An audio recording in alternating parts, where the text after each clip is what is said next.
정보처리 흥달쌤입니다. 이번 시간에는 2021년도 1회 소프트웨어 개발 쪽 문제들을 한번 쭉 풀어보도록 할 거예요. 자, 소프트웨어 개발에서 조금 어렵다라고 느껴지시는 것들이 있을 거예요. 수식 표현식이라든지 정렬 알고리즘이라든지 아니면 트리의 순회라든지 그래프의 순회라든지. 그래프의 순회는 깊이 우선 탐색은 가끔 나와요. 근데 너비 우선 탐색 같은 경우에는 사실 잘 안 나와요. 어려워가지고. 근데 혹시 모르니까 자, 이런 것들을 특강으로 준비를 했어요. 하고 있어, 지금. 열심히 하고 있어요. 2021년도 1회, 2회, 3회 문제풀이가 다 끝나고 나면은 그런 것들을 정리해가지고 올릴 테니까는 딱 들으시면은, 그것만 딱 들으시면은 아마도 어렵지 않게, 나 여태까지 어려웠는데, 이런 거 나오면 포기해야 되는데, 그러지 않으실 거예요. 완벽하게 정리하고 시험장 딱 들어가서 그런 문제가 딱 나오면, 이건 맞췄구나, 라고 싶을 정도로 연습을 시켜드릴 테니까는 꼭 들어주셨으면 좋겠어요. 이거 끝나고 나서. 오케이? 자, 그러면은 일단 이거 끝내야 되니까. 자, 시작하도록 할게요. 자, 이번 시간은 두 번째 과목 소프트웨어 개발 쪽이에요. 자, 근데 사실 1과목이나 2과목이나 5과목이나 전부 다 소프트웨어 공학 쪽이라서 어디서 어떤 문제가 나와도 사실 크게 이렇게 이상하지가 않아요. 뭐 여기서 방법론들 같은 경우 있잖아요. 뭐 폭포수 방법론이니 나선형이니 이런 것들, 이게 1과목에도 나왔다가 5과목에도 나왔다가 객체지향이 1과목에도 나왔다가 5과목에도 나왔다가 이러니까 좀 그래요. 어쨌든 1과목, 2과목, 5과목 같은 경우에는 크게 막 딱 구분져가지고 공부를 안 하셔도 될 것 같아요. 자, 문제 한번 풀어보도록 할게요.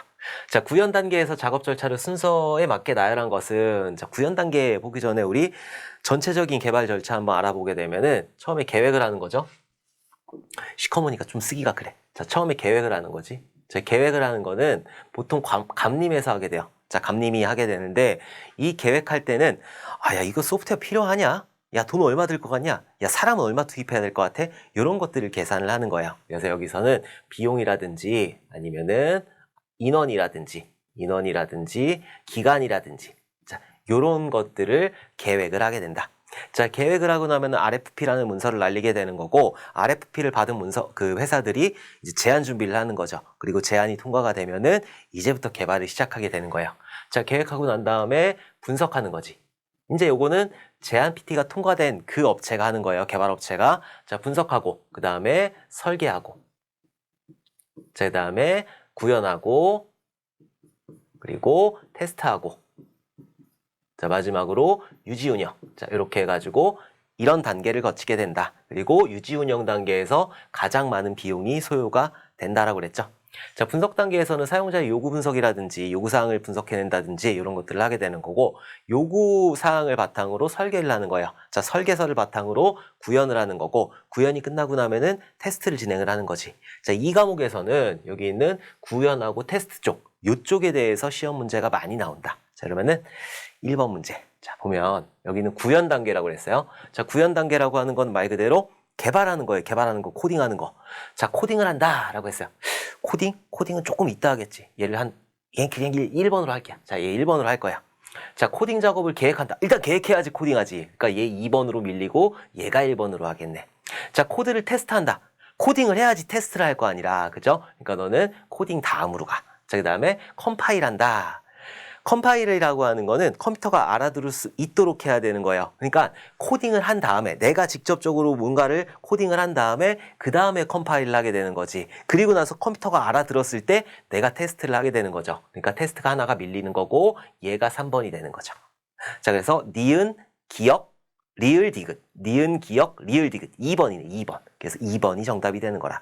자, 무조건 계획을 하는 거예요. 자, 일단 계획을 하는 거고, 자, 그 다음에 어떻게 코딩을 진행을 하는 거예요. 실제로 막 코딩을 한 다음에 이것들을 컴퓨터가 알아먹을 수 있도록, 이게 돌아갈 수 있도록 컴파일을 해야 되는 거죠. 자, 컴파일을 한 다음에 마지막으로 컴퓨터에서 돌아가고 있으니까 테스트를 진행을 해야 되는 거지. 그래서 얘가 마지막으로 수행을 하게 된다. 자, 이런 절차 있다라는 거.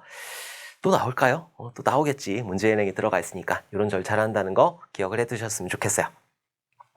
자, 2번 보도록 할게요. 다음 자료에 대하여 셀렉션 소트를 사용하여 오름차순으로 정렬한 경우 패스 3의 결과는 어떻게 되느냐? 8, 3, 4, 9, 7이에요. 자, 셀렉션 소트라고 그랬으니까 해야지 또.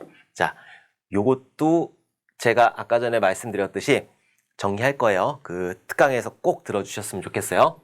자, 8, 3, 4, 9, 7이야. 8, 3, 4, 9, 7이에요. 자, 셀렉션 소트 같은 경우에는 선택 정렬인 거죠. 자, 선택 정렬 같은 경우에는 하나의 공간을 딱 잡아. 첫 번째 공간을 잡은 다음에 오름차순이라고 그랬으니까 가장 작은 거, 이 공간 말고 나머지 것들에서 가장 작은 것들하고 비교해가지고 가장 작은 걸 앞으로 빼내면 되는 거예요. 자, 그러면은 이 공간, 탈이 들어가 있는 공간, 이 첫 번째 공간을 잡은 다음에 나머지 것들 3, 4, 9, 7 이 중에서 제일 작은 게 뭐죠? 3이잖아. 3하고 8하고 비교하는 거예요. 3이 작죠? 그럼 앞으로 보내. 자, 3을 보내고 나서 8을 그 위치에 딱 낑기는 거지. 8, 3, 8, 4, 9, 7 되는 거죠. 그럼 얘가 1회전이에요. 얘가 패스 1이 되는 거예요. 오케이? 자, 그러면은 첫 번째 공간은 끝났단 말이라. 오케이? 첫 번째 공간에 가장 작은 거, 오름차순이라고 그랬으니까 가장 작은 거 넣었단 말이에요. 그럼 두 번째 공간을 해야지, 두 번째 공간을. 자, 두 번째 공간을 봤을 때 이 나머지 것들 8, 4, 9, 7 중에서 가장 작은 거 4잖아요. 4. 그 위치를 싹 바꾸는 거예요. 그래서 3, 4, 8, 9, 7 되는 거지. 얘가 2 패스 2. 얘가 2회전이 되는 거고 2회전이 끝나고 나면은 맨 앞에 있는 두 개가 끝나는 거죠. 자, 그러면은 세 번째. 자, 세 번째 공간. 요 공간을 잡는 거예요. 그리고 거기 나머지 것들 중에서 가장 작은 거 7이잖아. 7하고 8하고 비교를 하는 거지. 7하고 8하고 비교했을 때 7이 더 작잖아요. 그럼 얘 두 개를 싹 바꿔버리는 거야. 그러면은 여기가 3, 4, 7, 9, 8이 되는 거지. 오케이? 위치를 바꾸니까 가장 작은 거하고 나하고 비교했을 때 얘가 더 작잖아. 그러니까 얘를 바꿔버린다고요. 그래서 3, 4, 7, 9, 8이 된다. 그럼 얘가 패스 3가 되는 거야. 자, 그럼 패스 3 찾아보면 3, 4, 7, 9, 8, 3, 4, 7, 3, 4, 3, 4, 7, 9, 8, 1번이네, 1번. 그래서 2번의 정답은 1번이 되는 거라. 오케이? 패스 4 들어가게 되면은 여기 끝났고, 여기 끝났고, 여기 끝났잖아요. 그럼 요 공간을 잡은 다음에 나머지 거하고 비교를 하면 되는 거예요. 그래서 9가 더 크니까 이렇게 싹 바꿔버리겠네. 그러면은 최종적으로 정렬이 된 상태가 되는 거라. 자, 다시 한번 보면. 자, 83497이에요. 이게 비전공자분들이나 이런 분들이 컴퓨터에서 더하기 빼기만 나오면은 더하기 빼기 잘하는데 수학 잘하는데 컴퓨터 더하기 빼기 나오면은 되게 헷갈려 하시더라고요. 그래서 이런 것들 포기하지 마시라고 83497 요거 보려고 그랬어요. 자, 8, 3, 4, 9, 7이에요. 자, 셀렉션 소트 같은 경우에는 뭐라고요? 공간을 선택한다고. 그래서 첫 번째 공간, 요 공간을 선택을 하는 거예요. 그래서 이거 말고 나머지 것들 중에서 가장 작은 거, 오름차순이라고 그랬으니까 3이잖아. 그럼 3하고 8하고 비교를 하는 거라. 3하고 8하고 비교를 했더니 3이 더 작네. 그러니까 이 3을 앞으로 보내는 거예요. 3, 8, 4, 9, 7이 되는 거지. 나머지 것들은 그대로 두는 거예요. 얘가 패스 1이 되는 거예요. 그럼 첫 번째 공간이 끝났잖아. 그럼 두 번째 공간을 찾아야 될 거 아니라 자, 두 번째 공간하고 나머지 것들하고 비교하는 거야. 저 4가 제일 작잖아. 4하고 8하고 봤을 때 4가 더 작으니까 여기가 3, 4, 8, 9, 7이 되는 거지. 오케이? 얘가 패스 2가 되는 거야.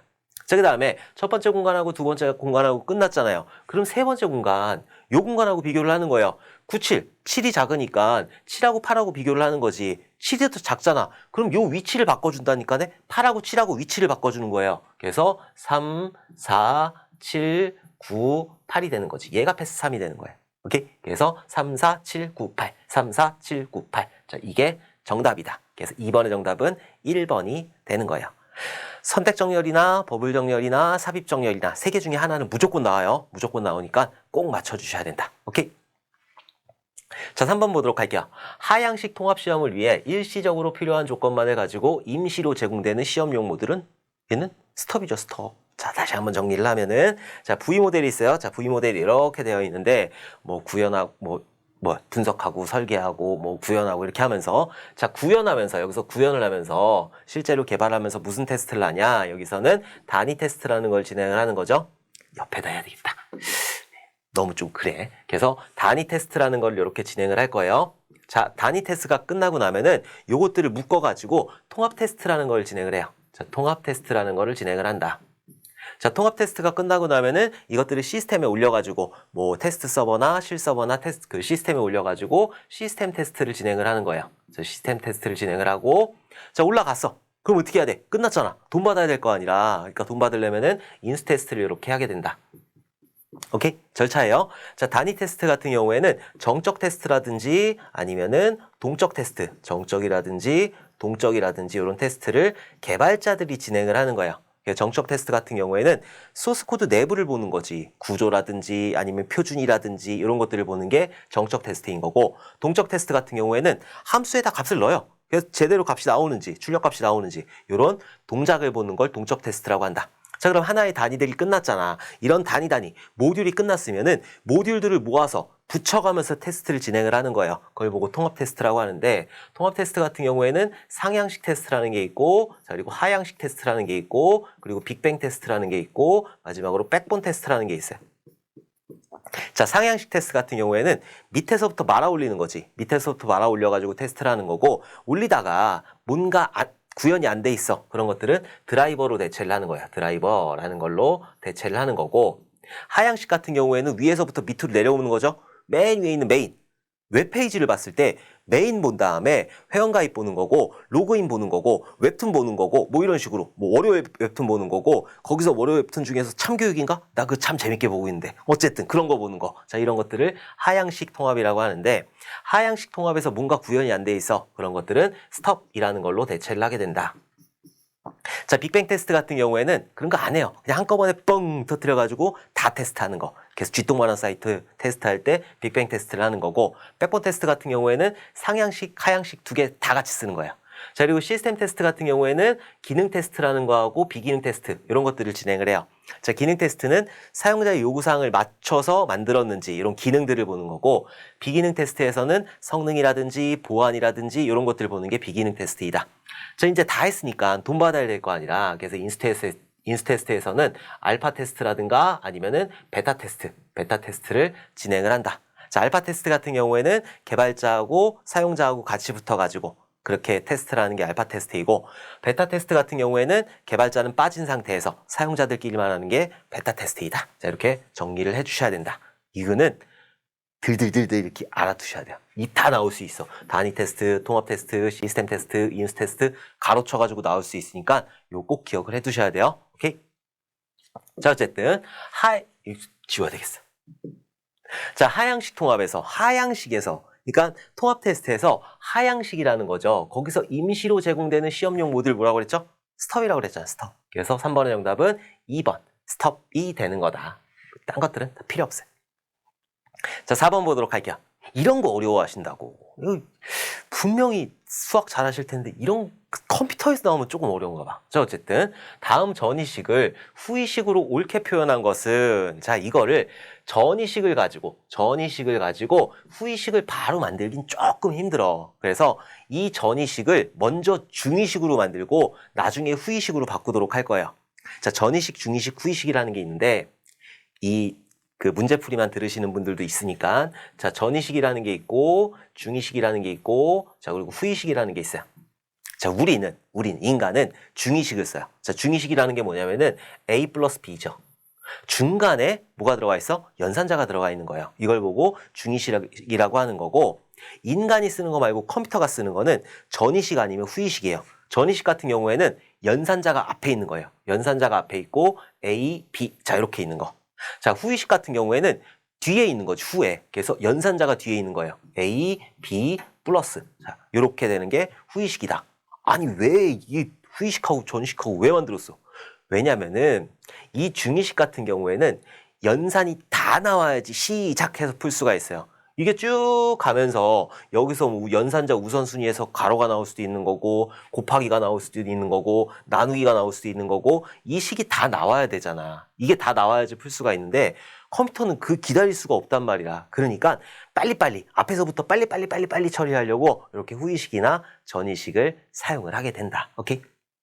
자, 어쨌든 자, 지금 전이식이란 말이에요. 자, 전이식이면은 연산자가 앞에 있는 거예요. 연산자가 앞에 있는 거를 중이식으로 바꿀 때, 전이식을 가지고 요거를 중이식으로 바꿀 때는 어떻게 바꿔야 되냐면은 연산자가 있잖아요. 연산자, 데이터.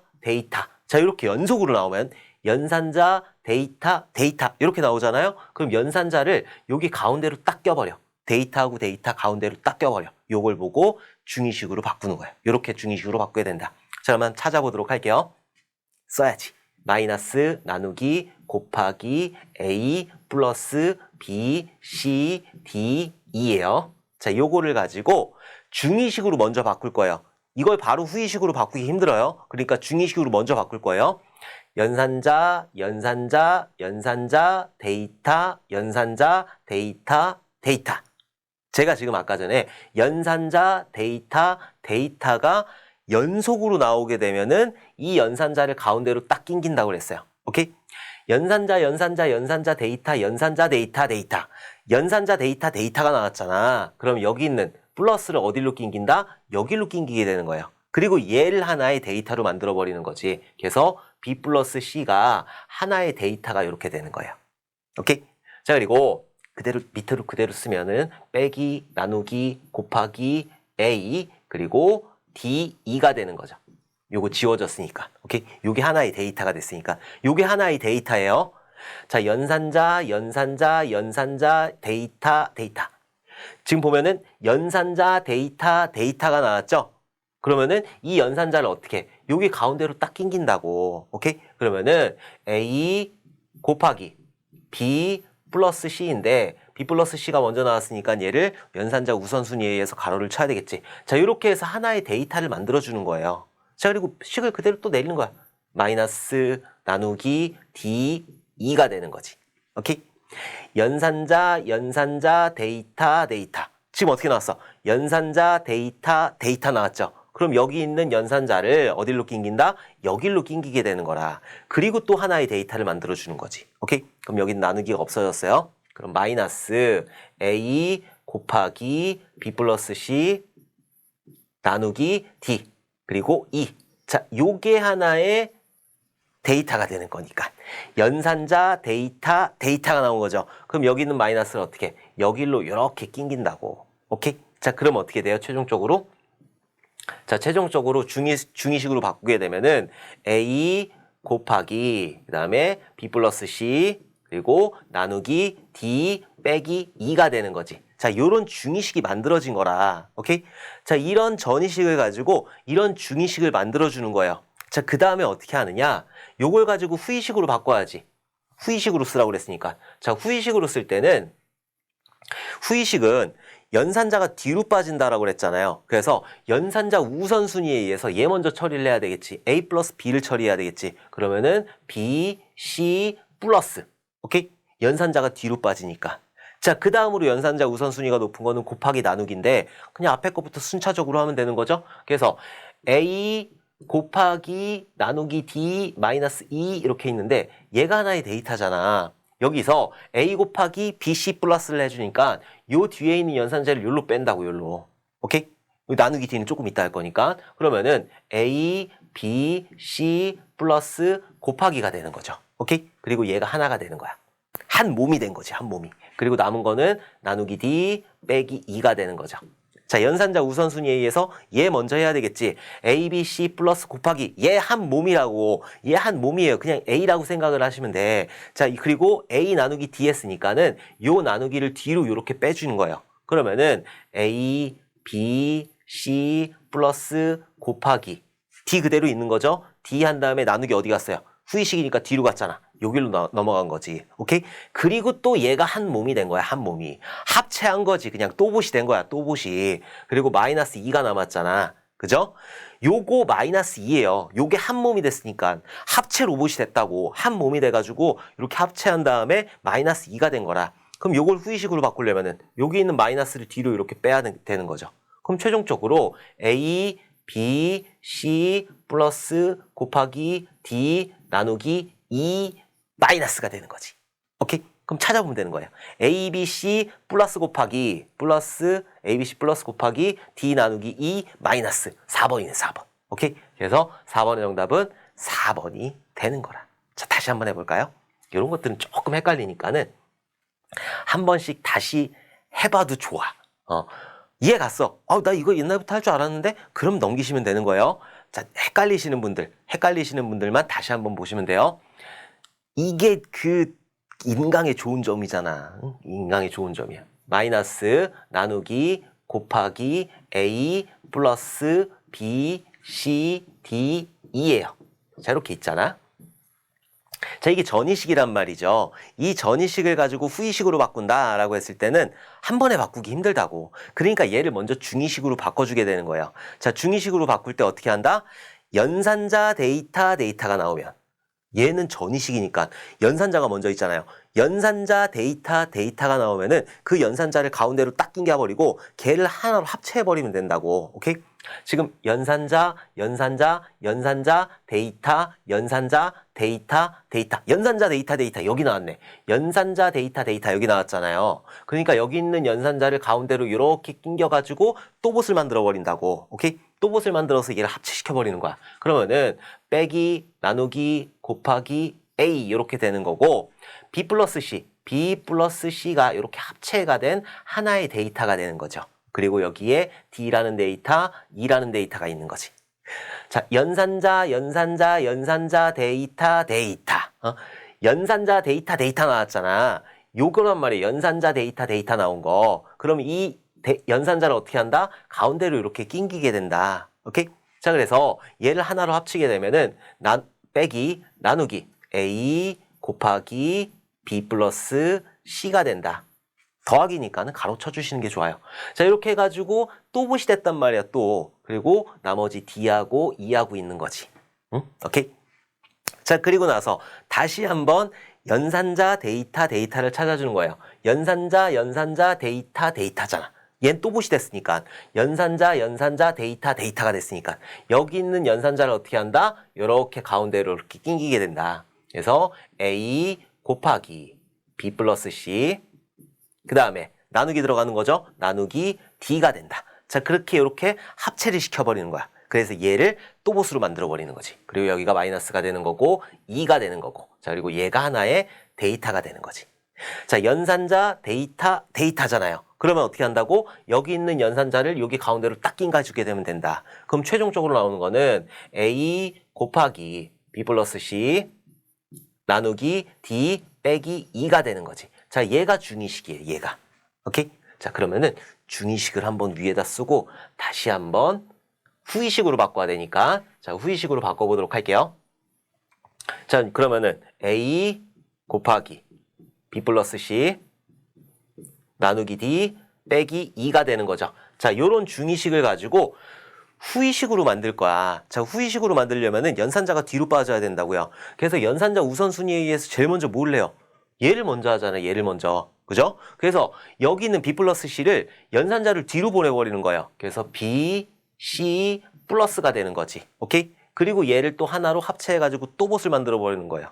제가 왜 자꾸 또봇이라고 그러냐면은 우리 아들이 옛날에 꿈이 또봇이었어. 자기는 또봇이 되겠대.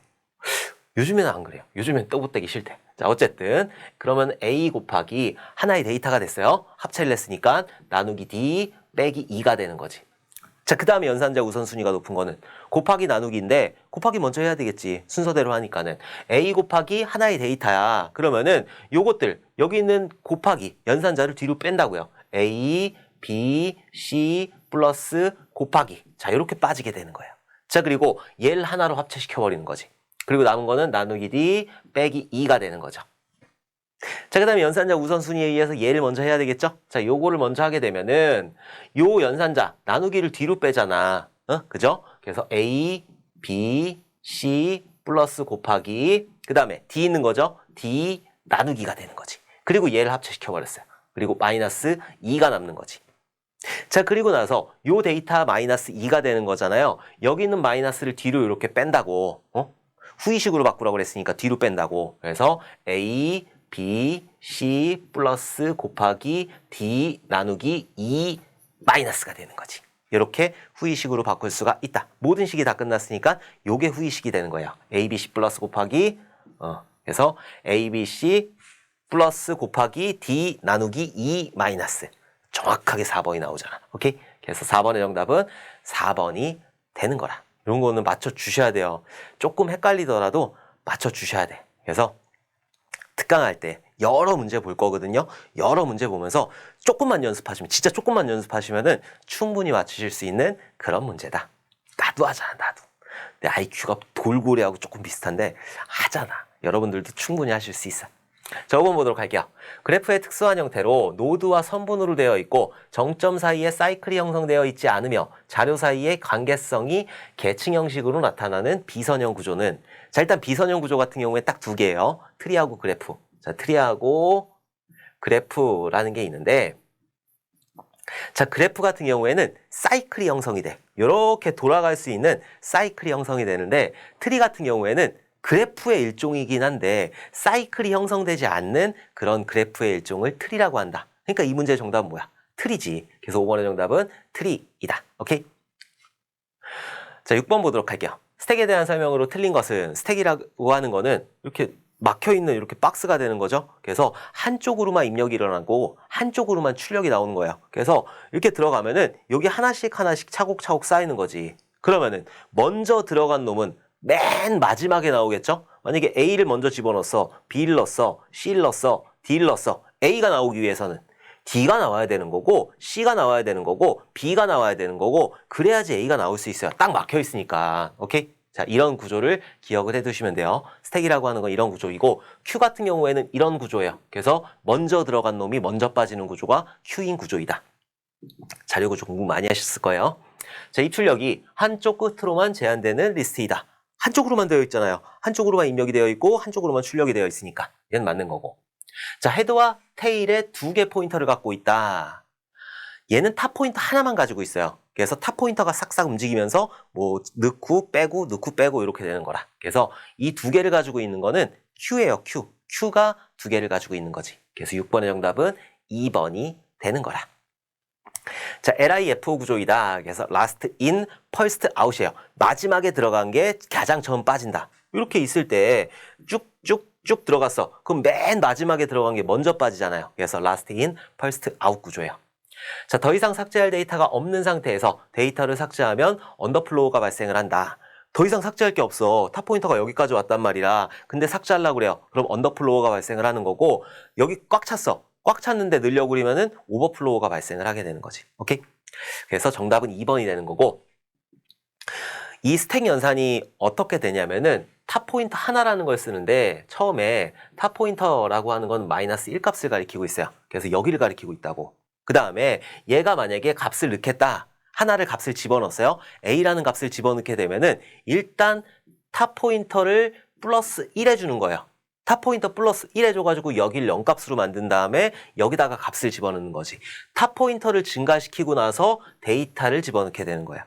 자, 하나를 더 넣었어요. 그럼 여기에 뭐 A라는 값이 들어갔어. 하나를 더 넣으려고 할 때 탑 포인터를 먼저 증가시켜서 여기다 넣을 거야 라고 해야 될 거 아니라, 그래서 탑 포인터를 먼저 증가시켜서 탑 포인터를 하나 증가시켜가지고 여기다가 데이터를 넣게 되는 거야. 자, 하나를 더 넣을 거야. 자, 여기 B가 들어갔고, 하나를 더 넣으려면은 여기서 먼저 탑 포인터를 증가를 시킨 다음에 그 다음에 데이터를 집어넣게 되는 거야. 그럼 여기에 탑 포인터가 하나 올라가고 여기에 C라는 값이 이렇게 들어가겠지. 이거는 삽입할 때이고, 삽입할 때는 먼저 포인터를 증가시킨 다음에 데이터를 집어넣는 거예요.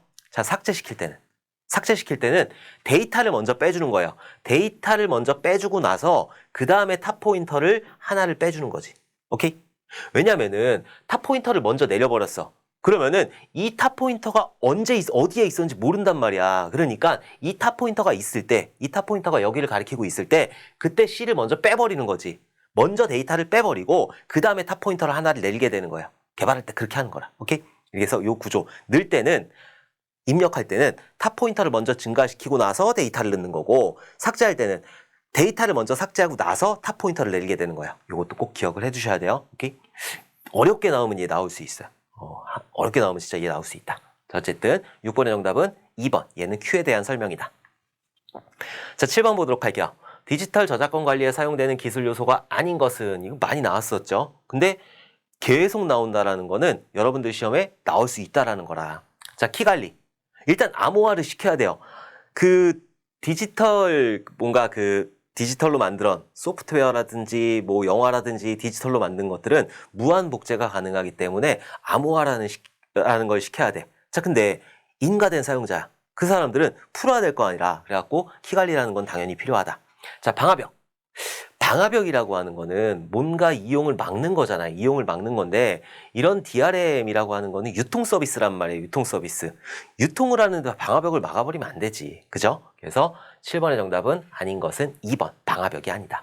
자, 암호화 시켜야 되는 거고 크랙 방지. 깨면 안 되는 거예요. 자, 이런 키 관리라든지 암호화라든지 크랙 방지라든지 이런 것들은 하는데 유통할 때 이런 것들을 하는데 방화벽이라고 하는 거 얘는 못 들어오게 하는 거니까 그럼 사지 말라는 건가? 이렇게 되는 거잖아. 그렇기 때문에 방화벽은 DRM의 기술 요소가 아니에요. 자, 그 DRM 기술 요소들 한번 다시 한번 정리해 보도록 할게요. 계속 나오니까. 자, 암호화. 당연히 그 컨텐츠에 대해서는 암호화를 할 수 있어야 되는 거고 풀 수 있어야 되는 거죠. 암호화된 것들을 해제시킬 수 있어야 되는 거고 식별 기술 어디에 있는지 그래서 DOI라든지 아니면은 URI 자 이런 것들로 표시를 한다. 자, 저작권 표현 내 거야 이런 것들. 자, 정책 관리 이거를 다운로드 받으면 며칠 동안 사용할 수 있다라는 것들. 자, 그리고 크랙 방지 깨면 안 되는 거야. 자, 그리고 인증 그 사용자가 정당한 사용자야 이런 것들을 인증할 수 있어야 되는 거죠. 인터페이스 그 영화가 네이버에만 올라가나? 여러 군데 올라갈 수 있잖아. 넷플릭스에도 올라갈 수 있고 그러니까 이런 인터페이스 필요한 거고. 자, 그리고 사용 권한. 내가 어떤 권한들을 가지고 있는지 이런 것들을 표현할 수 있어야 된다. 자, DRM의 기술 요소들 쭉 기억을 해주셔야 돼요. 오케이? 자, 8번 보도록 할게요. 여러 개의 선택 항목 중 하나의 선택만 가능한 경우 사용하는 사용자 인터페이스 요소는 요거는 조금 헷갈리실 수도 있어. 실제로 개발을 안 하셨으니까. 일단 토글 버튼이라고 하는 거는 이렇게 해가지고 여기에 ON하고 OFF 이렇게 있잖아요. 자, 이렇게 해가지고 하나를 누르면 켜지고 하나를 누르면 꺼지고 자 이런 것들을 토글 버튼이라고 그래요. 토글 버튼이라고 하는 거고 자 그리고 텍스트 박스 같은 경우에는 그 제목 있잖아요. 제목에다가 글자 막 입력하잖아. 얘를 보고 텍스트 박스라고 그래요. 자 그리고 라디오 버튼 같은 경우에는 내가 10대다 20대다 30대다, 40대다 이렇게 동글뱅이로 되어 있어. 동글뱅이로 되어 있는 거는 한번 보세요. 어디를 가든 동글뱅이는 하나만 딱 체크를 할 수가 있어요. 오케이? 요거 라디오 버튼이라고 하는 거고 체크박스 같은 경우에는 네모 박스로 되어 있어. 네모 박스. 취미 같은 거. 등산이다. 아니면은 또 뭐 있을까요? 난 소주 좋아하니까 소주다. 또 수영. 난 수영을 못하지만 수영이다. 자 이런 것들. 자 보면 얘 같은 경우에는 둘 중에 하나만 선택을 할 수가 있잖아요. 그죠? 두 개 중에 하나만 선택을 할 수 있는 게 토글 버튼인 거고 텍스트 박스 같은 경우에는 글자를 입력할 수 있는 거고 라디오 버튼 같은 경우에는 여러 개 중에 한 개를 선택할 수 있는 거고 체크박스 같은 경우에는 여러 개 중에 여러 개를 선택할 수 있는 거예요. 오케이? 근데 여기서 뭐라고 그랬어요? 여러 개의 선택 항목 중에서 하나의 선택만 가능한 경우잖아요. 여러 개의 선택 중에서 하나만 선택 가능한 거는 라디오 버튼이 되는 거지. 라디오 버튼이. 그래서 8번의 정답은 3번이 되는 거라. 오케이? 그 라디오 버튼 이런 거 많이 써요. 인풋 타입이라고 해가지고 인풋 태그 해가지고 인풋 뭐 타입 해가지고 이 타입이 어떤 거냐 실제로 개발할 때 이렇게 하거든요. 여기가 라디오다 그러면은 라디오다라고 그러면은 이렇게 동글뱅이 형태로 이렇게 나오게 돼요. 이렇게 쓰는 게 라디오 버튼이다. 여기 다시 잠깐만.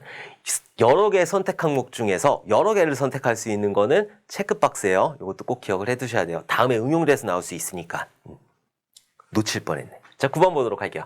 소프트웨어 일부분을 다른 시스템에서 사용할 수 있는 정도를 의미하는 것은 소프트웨어의 일부분을 다른 데서 사용한대. 재사용한다라는 거죠? 그럼 재사용성이지. 그죠? 9번의 정답은 재사용성이야. 이거는 너 그러니까 다른 시스템에 사용하는 게 뭔지 아니? 그럼 재사용이지. 이거를 아냐 물어보는 거죠. 그래서 9번의 정답은 4번이다. 정리 한번 해보도록 할게요. 품질 표준. 정확성이라고 하는 거는 사용자의 요구사항에 맞춰서 정확하게 만들어줘야 되는 거예요. 야, 이 버튼 누르면은 앞으로 가야 돼. 이 버튼 누르면 뒤로 가야 돼. 이런 것들. 자, 신뢰성. 오류가 있으면 안 되는 거라. 오케이? 그리고 효율성. CPU라든지 메모리라든지 효율적으로 관리를 해줘야 되는 거고, 무결성. 이 데이터가 있어. 이응직이라는 데이터가 있어. 그럼 나만 이거를 가지고 수정을 해야 되는 거지. 다른 사람이 와가지고 이용직으로 바꾸면 내가 화나겠지. 오케이? 이런 것들이 무결성이에요. 허가받지 않은 사람이 자료에 접근할 수 없도록 이렇게 통제하는 거. 자, 그리고 사용 용이성. 얘는 뭔가 배우는데 노력이 좀 덜 들어가는 거. 자, 그리고 유지보수성. 프로그램이라는 거는 계속 발전하잖아요. 이런 것들을 할 수 있는 능력을 유지보수성이라고 하는 거고, 이식성, 이사갈 수 있는 능력이에요. 다른 환경으로 이전하는 능력이다. 재사용성, 소프트웨어 일부를 다른 데서 사용할 수 있게 하는 거, 요것들을 재사용성이라고 한다. 그래서 품질 표준 이런 것들도 기억을 해두셔야 돼요. 오케이? ISO IC 9116 있잖아요. 품질 기준. 그거랑 거의 비슷해요. 근데 요게 좀 많지. 자, 10번 보도록 할게요. 자료구조에 대한 설명으로 틀린 것은, 자, 자료구조라고 하는 거는 어떤 자료의 구조잖아요. 자료가 들어가 있는 구조란 말이라 어려운 게 아니라, 여러분들 지갑 있잖아요.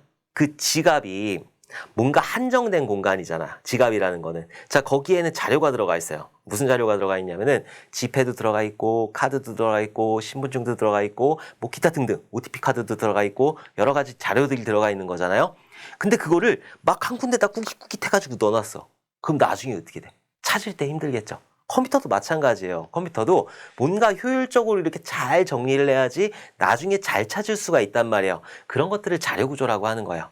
이런 컴퓨터, 한정적인 컴퓨터 자원에다가 어떻게 효율적으로 데이터들을 잘 저장해가지고 내가 나중에 빠르게 찾아서 쓸 수가 있느냐, 이런 것들을 연구하는 학문이 자료구조이다. 자료구조. 오케이? 그래서 거기에는 뭐 스택도 있고 큐도 있고 뭐 이런 것들이 있는 거. 자, 어쨌든 틀린 거 한번 찾아보도록 할게요. 큐는 비선형 구조에 해당한다. Q는 선형 구조지, 선형 구조. 10번의 정답은 1번이 되는 거예요. 자, Q는 first in, first out 처리를 수행한다. 자, first in, 먼저 들어간 놈이 먼저 빠지는 거죠. Q 같은 경우에는 이렇게 생겼잖아요. 이렇게. 구멍이 양쪽에 뚫려 있단 말이라. 그래서 데이터가 이렇게 들어갔어. A라는 데이터가 이렇게 들어갔으면은 나중에 빠질 때 A라는 데이터가 먼저 빠지게 되는 거예요. 한쪽으로는 입력이 들어오는 거고 한쪽으로는 출력이 나가게 되는 거니까. 그래서 last in, first, 큰일 날 뻔했네. first in, first out 처리를 수행한다. 먼저 들어간 놈이 먼저 빠지는 그런 구조이다. 자, 스택은 last in, first out 처리를 수행한다. 스택 같은 경우에 이렇게 그린다고 그랬잖아요. 그래서 마지막으로 들어간 놈이 A 들어가고 B 들어가고 C 들어가고 들어갔으면은 마지막으로 들어간 놈, last in, 마지막으로 들어간 놈이 먼저 빠지는 구조잖아요. 오케이?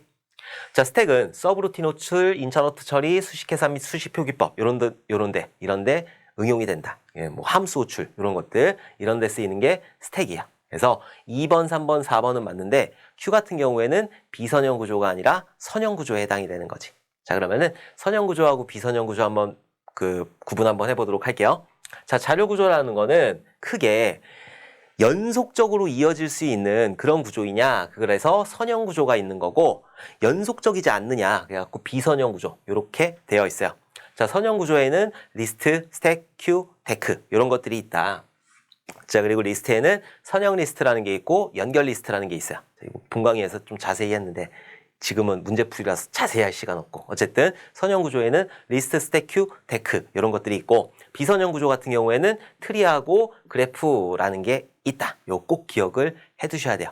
데크 같은 경우에는 하나씩 보면, 리스트 같은 경우에는 말 그대로 이렇게 연결시켜 놓은 거예요. 연결시켜 놓은 거. 이렇게 연결시켜 놓은 걸 리스트라고 하는 거고, 스택이라고 하는 구조는 이렇게 되어 있는 거고, 자, 그리고 큐라고 하는 구조는 이렇게 되어 있는 거고, 한쪽 방향으로 입력, 한쪽 방향으로 출력. 그리고 데크 같은 경우에는 이쪽으로도 입력, 이쪽으로도 출력, 이쪽으로도 입력, 이쪽으로도 출력, 양쪽 방향으로 입출력이 일어나는 게 데크이다. 이것도 기억을 해 두셔야 돼요. 오케이?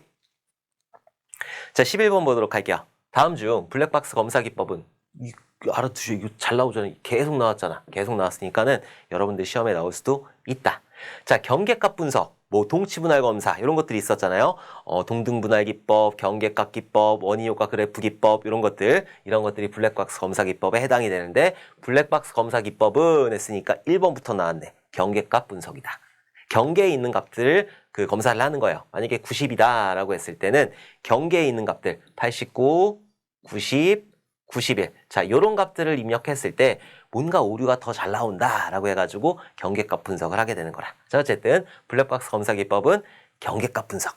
자, 조건검사라든지 기초경락검사라든지 루프 검사라든지 이런 것들은 소스 코드를 보면서 해야 돼. 어떤 조건으로 이루어져 있는지, 여기서 if문이 어떻게 들어가 있는지, 그리고 경로들, 이 데이터가 흘러가서 어떻게 돼가지고 어떤 출력 결과를 내는지, 기초경로, 소스 코드 보면서 해야 되잖아요. 루핑, 여기서 루핑을 탄다. 포르프를 탄다. 그러면은 포 안에 있는 것들을 검사를 해야 되니까 이런 조건 검사라든지 기초 경로 검사라든지 루프 검사라든지 이런 것들은 그 화이트 박스에서 하는 거죠. 화이트 박스. 화이트 박스 기법에서, 화이트 검사 기법에서 하게 된다. 그래서 블랙박스 검사 기법은 경계값 분석 기법밖에는 없어요. 여기서는. 자, 블랙박스 테스트 기법 정리 한번 해보도록 할게요. 소프트웨어 내부 구조나 작동 원리를 모르는 상태에서 하는, 개발자가 아닌 사용자가 하는 그런 테스트를 보고 블랙박스 테스트 기법이라고 한다. 자, 내가 원하는 기능이 예측한 대로 정성 동작하는지를 입력값을 넣고 출력값을 봐가지고 확인하는 거, 그걸 보고 블랙박스 테스트 기법이라고 한다. 자, 종류 보게 되면은 동등분할 기법 한 90에서 100이다. 90에서 100이다 라고 하면은 한 95 정도 넣는 거예요. 이걸 보고 동등분할 기법이라고 하는 거고, 경계값 분석 기법 같은 경우에는 89, 90, 91, 99, 100, 101 이런 식으로 넣는 거. 자, 그리고 오류 예측 기법 이런 것도 있고, 원인 결과 그래프 기법, 의사결정 테이블 테스팅, 그리고 상태 전이 테스팅 이런 것들이 블랙박스 테스트 기법에 들어가는 거죠. 자, 이거 꼭 기억을 해 두셔야 돼요. 계속 나오고 있으니까. 자, 12번 보도록 할게요. 이번에 소프트웨어 개발 내신 분은 자료구조 쪽, 아마도 예전에 출제위원이 아닐까라는 생각을 하고 있어요. 예전에는 자료구조 쪽이 중요했거든요. 이 딱 보니까는 거의 그쪽으로만 내시는 것 같아.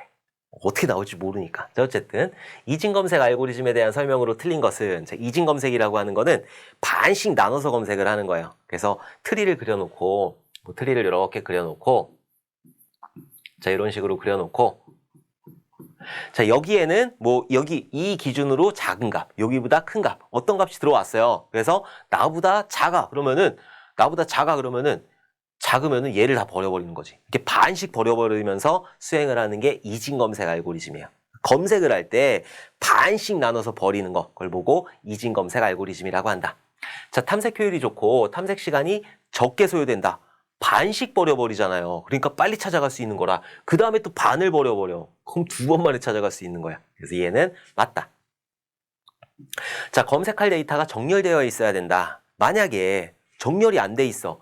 1, 9, 3, 5 이런 식으로 돼 있어요. 이거 반으로 버릴 수가 있나? 안 되잖아요. 그래서 1, 2, 3, 4, 5, 6. 자, 이렇게 했을 때 4라는 값이 그러니까 내가 만약에 검색하려고 하는 값이 요걸 기준으로 2예요. 그럼 나보다 작네? 그럼 얘를 버려버릴 수가 있잖아. 정렬이 되어 있는 상태여야 된다. 오케이? 그래서 얘는 정렬이 되어 있어야 된다. 맞는 거고, 피보나치 수열에 따라 다음에 비교할 대상을 선정하여 검색한다. 얘는 피보나치 검색이지. 오케이? 얘는 이진 검색이 아니라 피보나치 검색이라는 게 따로 있어요. 그래서 얘는 피보나치 검색에 대한 내용이다. 12번의 정답은 3번이라. 만약에 이런 게 나오면은 크게 어렵지 않게 나올 거예요. 왜냐면은 자료 구조라는 게 되게 작게 들어가 있는 거거든요. 사실 이 과목에서. 근데 이렇게까지 낼 건 아니었는데, 어쨌든 피보나치 수열이라고 하는 거는 피보나치 검색에서 사용하는 거예요. 자, 비교 횟수를 거듭할 때마다 검색 대상의 때는 검색 대상이 되는 데이터의 수가 절반으로 줄어든다. 아까 반씩 퍽퍽 버려버린다고 그랬잖아요. 오케이? 그래서 12번의 정답은 3번. 얘는 피보나치 검색에 대한 말이다. 자, 13번 보도록 할게요. 소프트웨어 품질 목표 중 쉽게 배우고 사용할 수 있는 정도를 나타내는 것은, 얘는 사용성이죠. 사용성 찾아보면 영어로 3번이지. 유저빌리티. 그래갖고 13번의 정답은 3번이 되는 거라. 자, 14번 보도록 할게요. 아까 그 품질 목표는 알아봤으니까 영어로도 알아두셔야 돼요. 전 영어를 못해서. 자, 14번. 테스트 케이스에 일반적으로 포함되는 항목이 아닌 것은, 자, 테스트 케이스라는 게 있고 테스트 시나리오라는 게 있어요. 자, 테스트 케이스라고 하는 거는 말 그대로 하나의 케이스를 말하는 거예요. 회원가입이다. 회원가입 케이스이다. 회원가입이다. 라는 케이스가 있으면은, 회원가입이라는 케이스가 있으면은 여기에는 아이디라는 것도 있어야 되는 거고, 패스워드라는 것도 있어야 되는 거고, 네임이라는 것도 있어야 되고, 자, 그리고 이런 아이디, 패스워드, 네임을 입력했을 때 어떤 출력값, 어떤 결과값, 출력값이 되겠죠? 가입해 주셔서 감사합니다. 이런 것들, 이런 출력값들이 있어야 되는 거 아니라, 테스트 케이스 같은 경우에는 이런 것들을 설계를 하는 거예요. 자, 로그인 할 때는 로그인 케이스라는 걸 만들 건데, 이 로그인 케이스에는 아이디라는 거하고 패스워드라는 거, 그리고 결과값, 출력값 이런 것들이 있을 수가 있겠죠. 자, 이런 것들을 테스트 케이스라고 하는 거고, 테스트 시나리오 같은 경우에는 묶어버리는 거예요. 회원가입하고 로그인하고 상품 보고 이런 것들을 쭉 묶은 거를 테스트 시나리오라고 한다. 자, 어쨌든 여기서는 테스트 케이스에 일반적으로 포함된 항목이 아닌 것은 했으니까 테스트 조건. 조건이라는 건 있어야 되겠지. 어떤 테스트를 할 거냐. 조건이라는 건 있어야 되겠죠? 자, 그리고 테스트 데이터. 이런 것들이 있어야 될 거 아니에요. 자, 이거 있어야 되는 거고, 테스트 비용. 얘가 얼마가 드는지는 몰라도 돼요. 나는 일단 테스트를 해야 되니까. 비용은 감님께서 신경을 쓰시겠지. 아니면 우리 PM께서 신경을 쓰시든지. 테스트할 때는 이런 거를 신경 쓰는 건 아니죠. 그래서 14번의 정답은 3번이 되는 거라. 그리고 예상 결과, 어떤 결과가 나올 건지 이런 것들이 있어야 된다. 테스트 조건이라든지 테스트할 수 있는 데이터, 그리고 그 테스트가 완료가 됐을 때 어떤 출력값이 있는지 이런 예상 결과, 이런 것들이 있어야 된다. 자, 15번 보도록 할게요. 소프트웨어 설치 매뉴얼에 포함된 항목이 아닌 것은, 자, 설치 매뉴얼 같은 경우에는 설치하는 과정들을 캡처해가지고 사용자 위주로 만드는 거죠. 설치 매뉴얼이나 사용자 매뉴얼이나 모두 다 이제 사용자 위주로 만들게 되는 거예요. 자, 1번. 제품 소프트웨어의 개요. 이 소프트웨어는 어떤 소프트웨어이다 라는 것들 개요. 여러분들 TV 보세요. TV 설치 매뉴얼 보게 되면은 이건 어떤 거에 대한 내용입니다. 개요 있잖아. 개요 있어야 돼요. 그리고 설치 관련 파일들. 설치 매뉴얼이니까 어떤 파일을, 어떤 거를 클릭을 해야지 설치가 되는지 그런 것들 나와야 되는 거죠. 얘도 맞는 거고. 자, 프로그램 삭제할 수 있는 거. 설치했으면 삭제도 할 수 있어야 되잖아요. 이런 삭제에 관련된 것도 나와야 돼요. 오케이? 자, 소프트웨어 개발 기간. 자, 보세요. 여러분들 그 앱 같은 거 다운로드 받잖아요. 그러면 거기에 정보란이 있어요. 그 정보란에 보게 되면은 소프트웨어 개발 기간 이런 거 있나요? 없어. 얘가 1년이 걸렸든 2년이 걸렸든 사용자가 뭔 상관이야. 그죠? 얘가 하루가 걸렸든 이틀이 걸렸든 나는 잘 갖다 쓰기만 하면 되는 거예요. 이런 것들이 매뉴얼에 있을 필요는 없죠. 그래서 15번의 정답은 4번이 되는 거라. 자, 16번 보도록 할게요. 소프트웨어 형상관리에 관한 설명으로 틀린 것은, 형상관리는 너무너무 중요하다고 그랬어요. 뭐 형상관리 절차라든지 형상관리 용어들이라든지 어떤 것들이 있는지, Git도 있고 SVN도 있고 그리고 CVS도 있고 이런 것들 꼭 기억을 해두셔야 돼요. 자, 소프트웨어에서 일어나는 수정이나 변경을 알아내고 제어하는 것을 의미한다. 변경되는 모든 것들을 뭔가 가지고 있는 거, 그게 형상관리가 하는 거잖아요. 자, 소프트웨어 개발의 전체 비용을 줄이고 개발 과정에 여러 방해요인이 최소화되도록 보증하는 것을 목적으로 한다. 뭐 비용을 줄일지 어쩔지는 모르겠어요. 줄일 수도 있겠지. 내가 만약에 잘못 만들었어. 그럼 다시 롤백을 할 수 있거든요. 자, 이런 기능들을 지원할 수 있으니까. 그리고 개발 과정의 방해요인, 뭐 누가 와서 뭐 소스 코드를 합친다든지 이런 것들 있잖아요. 이런 것들을 최소화시킬 수 있는 거지. 그래서 이게 좋은 거니까 맞는 거야. 자, 형상관리를 위하여 구성된 팀을 칩 프로그래머 팀이라고 한다. 칩 프로그래머 팀 같은 경우에는 최고 개발자들이에요. 최고 개발자들. 그러니까 얘는 대빵 개발자들. 그러니까 뭔가 코어를 개발하는 사람들을 보고 칩 프로그램 팀이라고 하는데, 형상관리를 위해서 만든 팀은 C12죠. C12. 형상관리 통제위원회. 그래서 칩 프로그램 팀이 이런 걸 하진 않아요. 이 사람들은 개발에 대해서만. 그냥 골수 개발자들이지. 이 양반들은 그냥 골수 개발자들이야. 형상관리 같은 거랑은 전혀 상관이 없어요.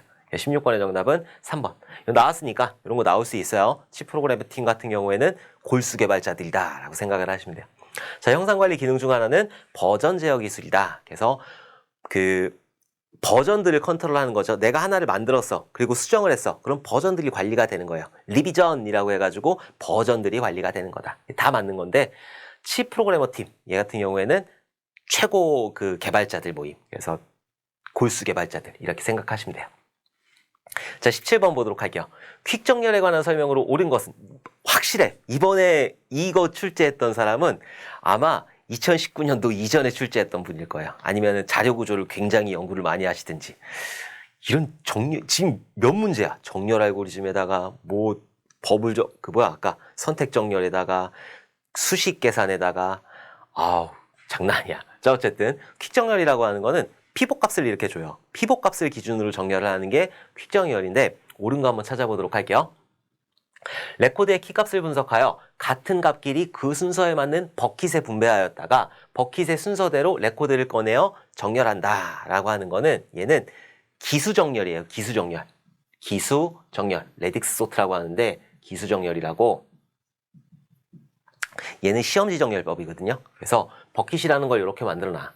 이렇게 만들어 놓은 다음에, 자, 여기는 뭐 1번부터 10번이 들어갈 거야. 여긴 11번부터 20번이 들어갈 거야. 21번부터 30번이 들어갈 거야. 자, 이렇게 해놓은 다음에 시험지를 보는 거야. 1번이네? 그럼 여기 놓고, 12번이네? 그럼 여기 놓고, 23번이네? 여기 놓고, 9번이네? 여기 놓고. 자, 이런 식으로 일단 버킷에다 쫙 정리를 하는 거지. 그리고 나서 버킷에 있는 내용들을 다시 가지고 온 다음에 이것들을 소팅하는 거. 그걸 보고 기수정렬이라고 한다. 그래서 얘는 기수정렬에 관한 내용이고, 자, 주어진 파일에서 인접한 두 개의 레코드 키 값을 비교하여 그 크기에 따라 레코드의 위치를 서로 교환한다.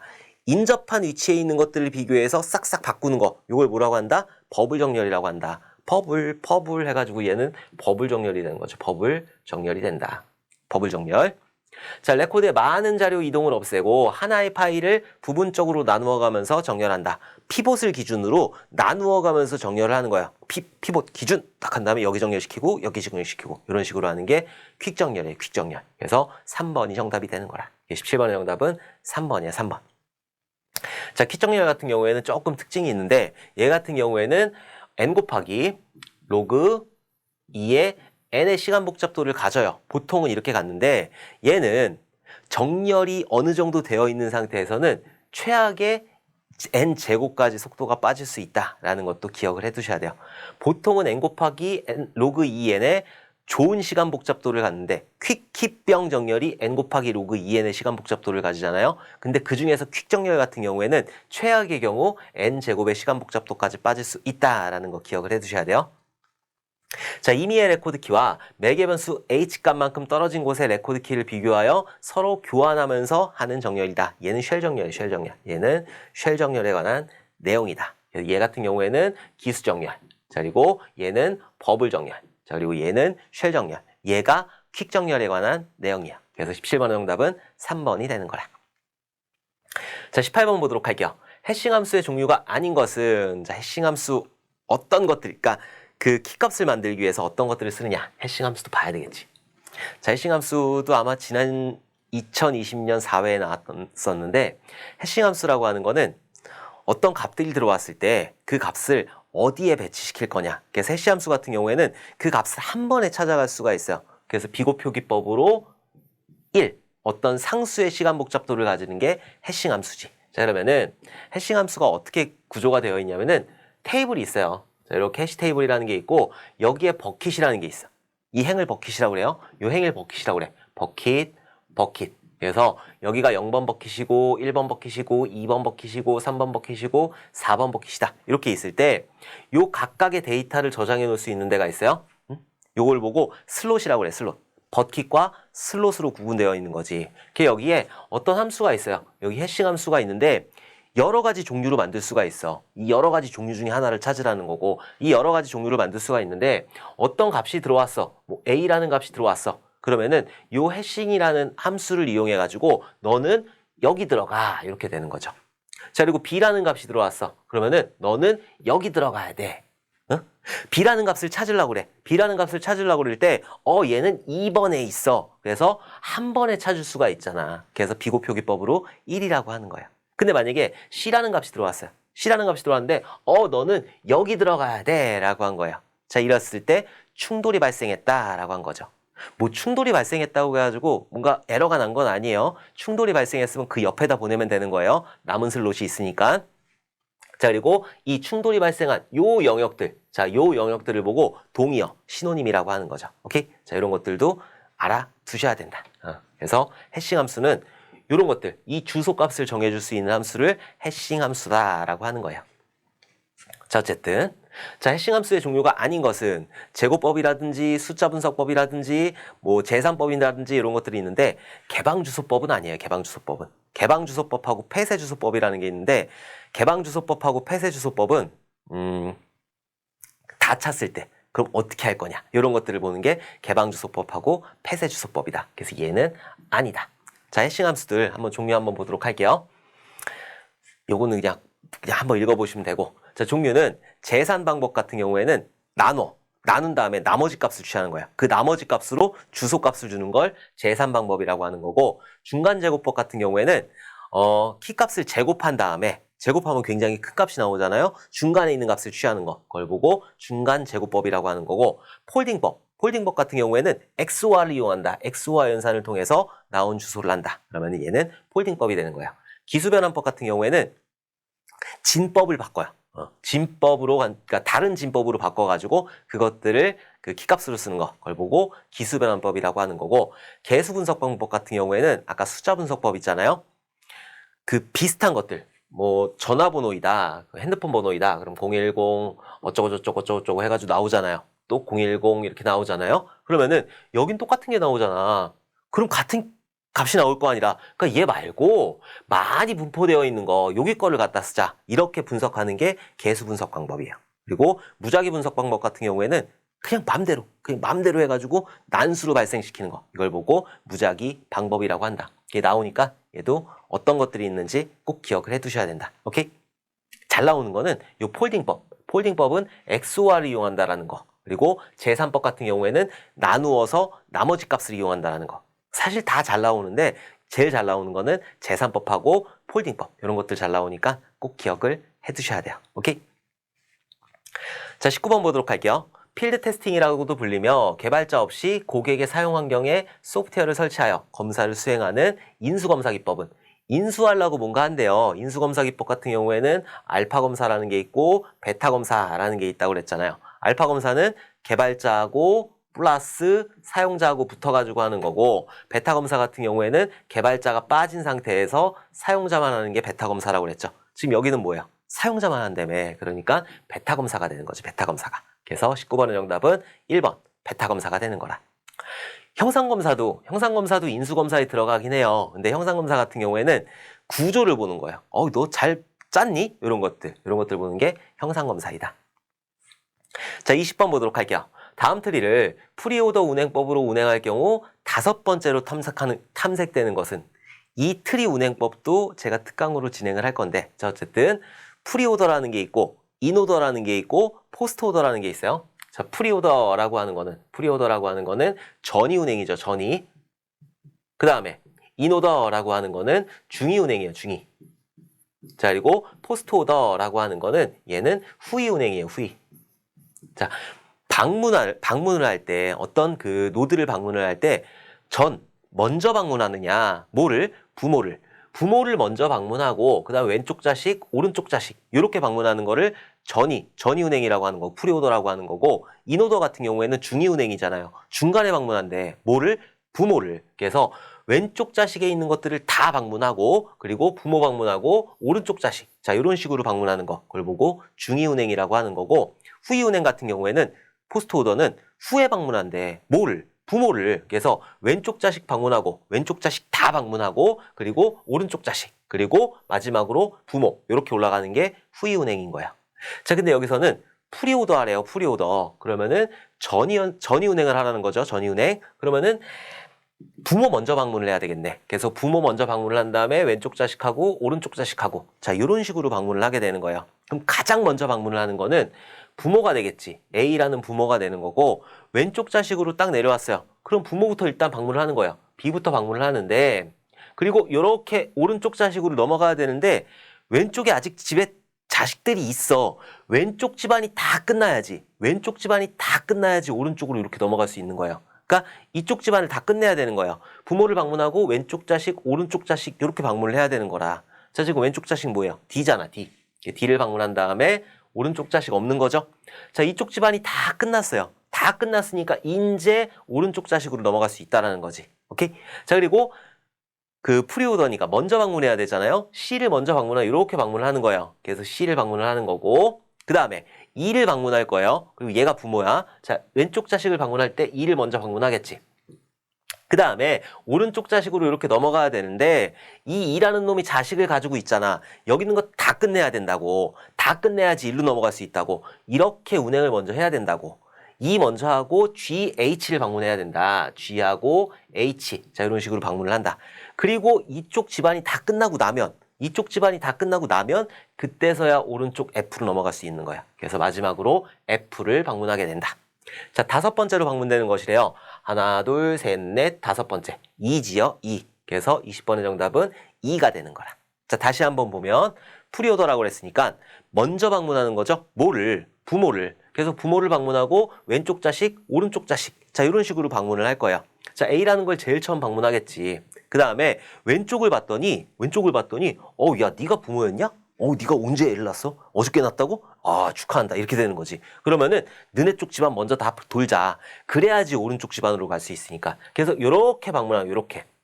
그래서 B를 방문하고, D를 방문하고, 그리고 이쪽에 집안에 아무것도 없으니까 얘는 방문하지 않는다. 자, 여기가 다 끝났잖아. 자, 여기가 다 끝났으면은 이제 오른쪽으로 넘어올 수 있는 거예요. 자, 여기서도 이렇게 방문을 하게 되는 거죠. 자, 부모 먼저 방문하니까 C를 방문할 거예요. 자, 그리고 나서 왼쪽 집안으로 딱 갔더니 너도 자식을 낳았어? 넌 둘이나 낳았어? 이렇게 된 거지. E를 방문할 때 요거를 다 끝내야 된다고. 요거를 끝내야지 F로 올 수 있다고요. 그래서 E를 먼저 방문을 하고 여기서도 이렇게 돌아가니까 E를 방문하고 G를 방문하고 그다음에 H를 방문하게 된다. 자, 그러면 이쪽 집안이 다 끝났잖아. 이쪽이 끝났단 말이라.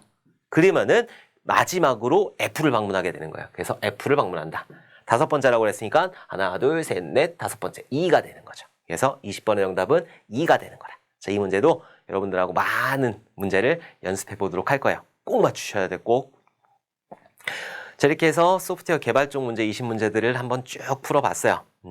아무래도 이번 시험 2021년도 1회 시험 같은 경우에는 예전에 나왔던 그 출제위원이 내지 않았을까라는 생각을 하고 있고, 좀 그렇게 생각을 하고 있어요. 자료구조 쪽이 굉장히 많이 나왔어요.